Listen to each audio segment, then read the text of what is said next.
shoutout mga kabisik. So panibagong video na naman ulit tayo ngayon. So sa video ito mga idol ay ituturo ko sa inyo, ipapakita ko sa inyo kung paano tayo gumamit ng wood stain sa ating varnish, sa ating pinto. So unang gagawin natin ay magliha muna tayo. Kailangan maganda yung pagkaliha mga idol. First step natin yan. At syempre siguraduhin natin na hindi naghihimulmol yung ating kahoy. Kailangan malinis na malinis yung mga idol, makinis at maayos yung pagkaliha bago natin applyan ng ating wood stain. At syempre mga kabisik, kung nagustuhan nyo itong video na to o kung magugustuhan nyo o kung interesado kayo, huwag nyo nang kaligtaan i-subscribe yung ating YouTube channel at i-follow yung aking Facebook page. Parehas lang ng name, yung YouTube channel at Facebook page natin mga idol. Ayan mga idol, so pahira na natin siya ng ating wood stain na ating gagamitin.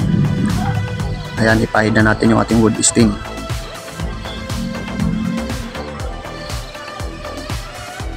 At syempre mga kabisik, ayusin natin yung ating pagpapahid ng ating wood stain. Pagandahin natin yung hagod ng ating paintbrush. At ngayon 2 step tayo, 3 step na tayo mga kabisik. So maghahalo na tayo ng ating pang spray sa ating wood stain. Gamit natin yung lacquer sanding sealer, lacquer flow at syempre lacquer thinner. At syempre ilagay na natin yung ating sanding sealer. Ayan mga boss, so isang lata na sanding sealer. At yung ating lacquer flow ay 30% lang yung ating ilalagay. Lacquer flow, konti lang yung ating ilalagay dyan mga idol.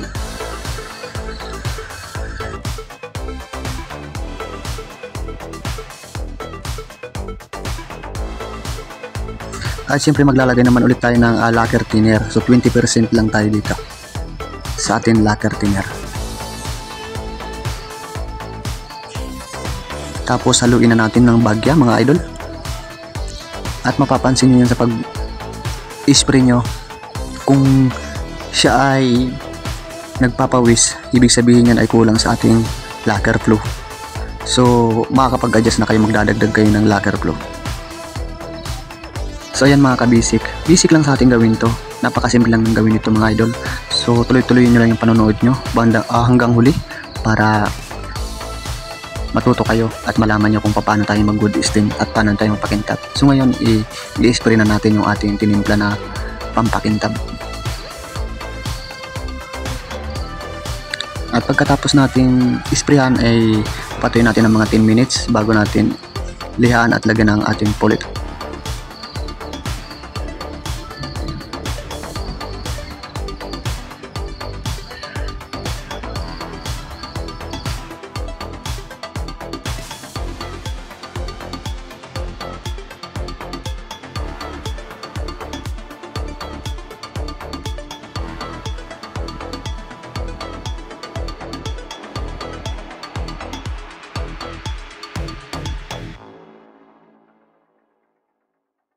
So ganyan lang yung ating pag wood stain mga kabisik. So napakasimple lang yan. Ang tinuturo ko sa video ito ay base din to sa aking nalalaman at aking mga nagawa na, at ito'y subok na subok ko ng mga idol. Sana sa video ito mga idol ay meron na kayong matutunan, lalong lalo na sa mga baguhan. Ayan, ibubulihin muna natin yung ating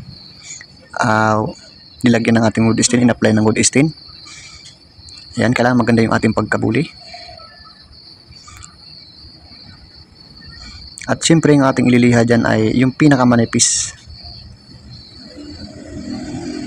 yung hindi gaano siya matalas. Nang sa ganun, pag natapos na natin spray ng mga ating pangpakintab, pag hinawakan mo siya mga kabisik ay napakadulas at makintab. Ayan mga kabisik, so hanggang dito na ating video. At huwag nyo nang kaligtaan mag-subscribe para sa mga susunod natin mga video, lagi kayong ma-update. Thank you!